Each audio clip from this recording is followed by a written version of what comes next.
People tend to overestimate and also underestimate success and failure, I find.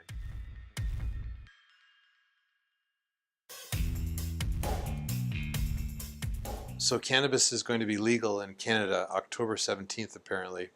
And from time to time, people ask me about investing in the marijuana stocks.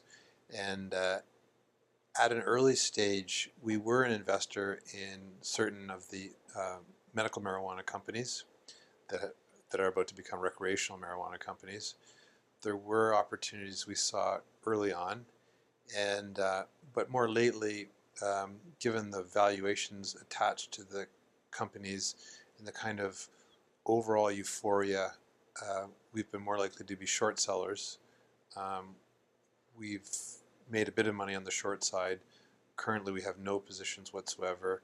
I kind of think that once the legality comes into play, these companies are going to play out the way a mine company plays out in its development. So at the outset, you have a lot of euphoria over a new mine, a new deposit, and what's going to happen, and the share price or the valuation can be very optimistic. Then you get into that phase where you're actually building out a business, and that's where all the problems take place, time delays, cost overruns, and that kind of thing.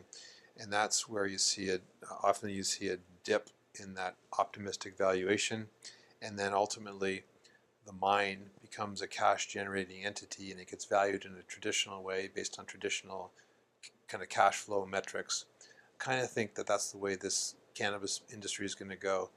And if you were, my bet would be that we're kind of right now in the euphoric stage, heading into that stage where the realities of business are going to come to play.